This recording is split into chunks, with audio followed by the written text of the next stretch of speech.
మహేశ్వర్ నియోజకవర్గంలో దళిత బంధు లబ్ధిదారుల ఎంపికపై శ్వేతపత్రం విడుదల చేయాలని దళిత కాంగ్రెస్ రాష్ట్ర కన్వీనర్ బండి మధుసూదన్ రావు డిమాండ్ చేశారు. మీర్పేట్ కాంగ్రెస్ పార్టీ కార్యాలయంలో కాంగ్రెస్ నేతలు సామిడి గోపాల్ రెడ్డి, పున్న గణేష్ నేత, చుక్కుల శివప్రసాద్, కాకి ఈశ్వర్ ముదిరాజ్, నల్లంకి ధనరాజ్ గౌడ్, జంపన్న యాదవ్తో కలిసి ఆయన విలేకరుల సమావేశం నిర్వహించారు. ఈ సందర్భంగా కాంగ్రెస్ నేతలు మాట్లాడుతూ మంత్రి సబితా ఇంద్రారెడ్డి కాంగ్రెస్ పార్టీ జెండాపై గెలిచిన ప్రజలను కార్యకర్తలను మోసం చేసి అభివృద్ధి నెపంతో టీఆర్ఎస్ పార్టీలో చేరిందని వాపోయారు. నియోజకవర్గం పరిధిలోని దళితులందరికీ దళిత బంధు ఇవ్వాలని మహేశ్వరం నియోజకవర్గం కాంగ్రెస్ పార్టీ సీనియర్ నాయకుడు దేప భాస్కర్ రెడ్డి అడిగితే టీఆర్ఎస్ నేతలు అవాకులు చవాకులు మాట్లాడడం సరికాదని మండిపడ్డారు. కాంగ్రెస్ నేతలు జోలికి వస్తే చూస్తూ ఊరుకోమని హెచ్చరించారు. దళితుల పక్షాన కాంగ్రెస్ పార్టీ పోరాటం చేస్తుందని వారు తెలిపారు. దళితులందరికీ దళిత బంధు ఇవ్వకుంటే మంత్రి సబితా ఇంద్రారెడ్డిని నియోజకవర్గంలో తిరగనివ్వమని హెచ్చరించారు. ఈ కార్యక్రమంలో కాంగ్రెస్ నేతలు బాలకృష్ణ, సిద్ధుచారి, స్వామి నాయక్, సయ్యద్ అఫ్జల్, ప్రవీణ్, ఎన్ఎస్యుఐ శివ, శ్రీకాంత్ రెడ్డి తదితరులు పాల్గొన్నారు.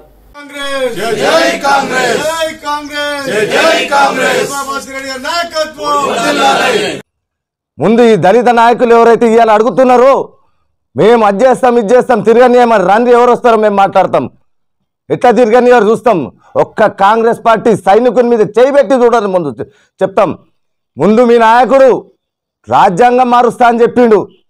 దాని గురించి మాట్లాడకుండా ఇళ్ళలో పండుకున్నారు ఈ దళిత నాయకులు. అసలు మీకు కొద్దిగానైనా ఇంగిత జ్ఞానం ఉండి మాట్లాడుతున్నారా? మీరు ఏం మాట్లాడుతున్నారు? మీరు దళిత బంధు అంటే ఎంతమందికి ఇవ్వాలి? అది ఒక కాన్స్టిట్యున్సీలో మహేశ్వరం కాన్స్టిట్యున్సీ తీసుకుంటే 15 నుండి 20,000 కుటుంబాలు ఉన్నాయి.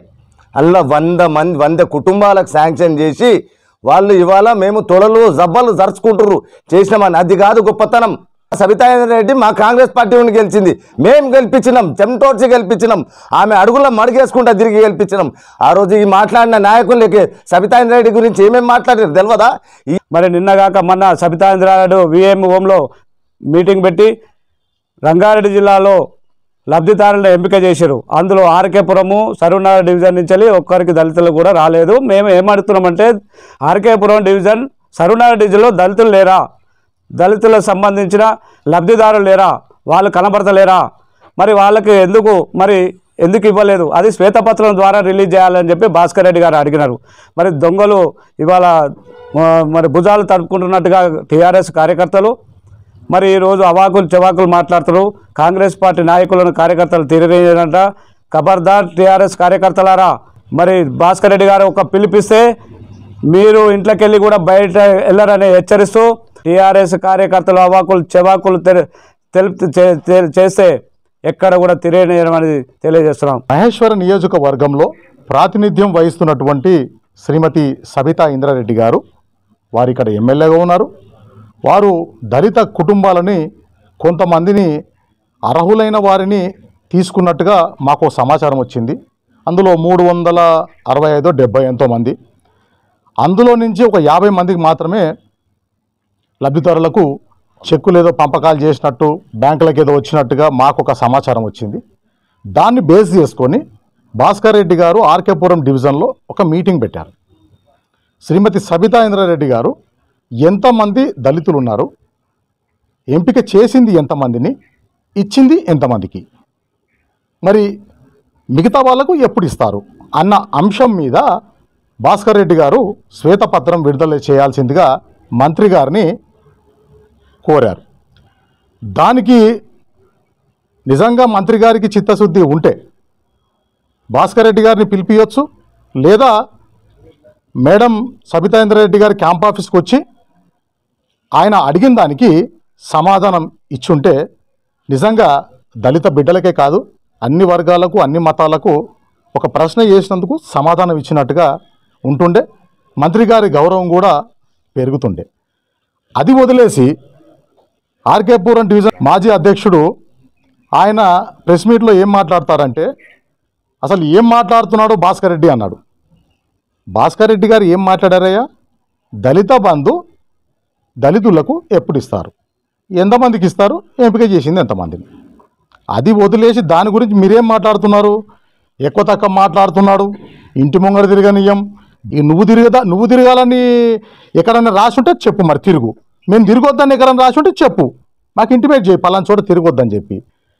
లేదా ఆర్కేపురం డివిజన్ మొత్తము మీరే రాజా, మీ భూములా, మీ పొలాలా, మీ పంట పొలాలా, మీ పట్టదారులా, మీరు తిరగొద్దని చెప్పడానికి మరి మీకు మనసు ఎలా ఒప్పిందో నాకైతే అర్థం కావట్లేదు. దయచేసి ఇట్లా చౌగాబారు మాటలు మాట్లాడకండి బ్రదర్, మీరంటే మాకు రెస్పెక్ట్ ఉంది. దయచేసి ఒకటే గుర్తుపెట్టుకోండి, భాస్కర్ రెడ్డి గారు అడిగింది ఎంతమంది దళితులు ఉన్నారు, ఎంతమందిని ఎంపిక చేశారు, ఎంతమందికి ఇచ్చారు, ఎంతమందికి ఇస్తారు, ఎప్పటి లోపల ఇస్తారనే దాని గురించి మీరు శ్వేతపత్రం విడుదల చేయండి, తెలుసుకుంటాం. తెలుసుకొని పలానా టైం ఇచ్చారు కదా అని చెప్పి మేము కూడా ఊరుకుంటాం. క్లారిటీగా రంగారెడ్డి జిల్లా సబితా ఇంద్రారెడ్డి గారిని అడుగుతా ఉన్నాం. సబితా ఇంద్రారెడ్డి గారు మీకు చిత్తశుద్ధి ఉందా అని అడుగుతా ఉన్నాం.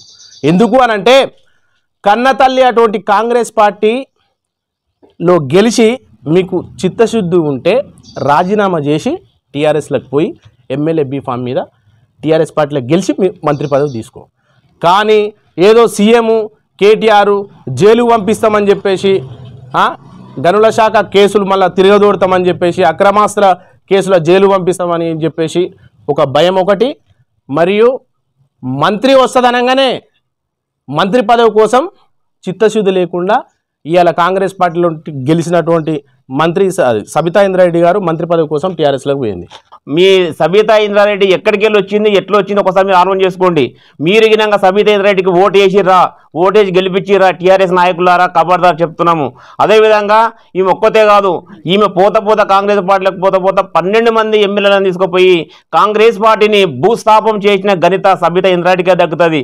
అమ్మా సబితా ఇంద్రారెడ్డి, నువ్వు గమనించు, ఇంతకుముందు రాజశేఖర రెడ్డి ముఖ్యమంత్రి ఉన్నప్పుడు మహేశ్వరం కాన్ఫరెన్స్లో ఎన్ని వందల కోట్లు వచ్చినాయి, ఎన్ని కోట్లు వచ్చినాయి.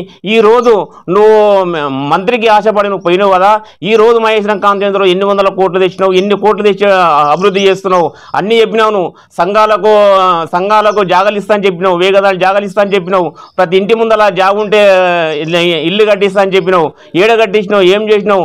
ఈ రోజు చూడండి, మహేశ్వరం నుంచి పోతే చిడిసెలం హైవేకి వెళ్ళి మహేశ్వరం వస్తుంటే మధ్యన ఒక 3-4 కిలోమీటర్ తుమ్మలో రోడ్డు ఇప్పటిదాకా అసలు బండ్లు పోరాని పరిస్థితులు ఉన్నది. ఈరోజు రోడ్డు వెండింగ్ అన్నావు, ఒక ఇంటికానేమో 28 ఫీట్లు, ఒక ఇంటికానేమో 50 ఫీట్లు, ఒక ఇంటికానేమో 45 ఫీట్లు.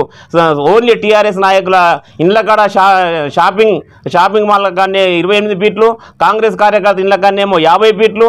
ఇట్లా చేసుకుంటా ఓన్లీ టీఆర్ఎస్ నాయకులకే చేసుకుంటా నువ్వు భజన చేస్తున్నావు. ఈ వీడియో మీకు నచ్చితే లైక్ చేయండి, షేర్ చేయండి, మా ఛానల్ని సబ్స్క్రైబ్ చేయండి.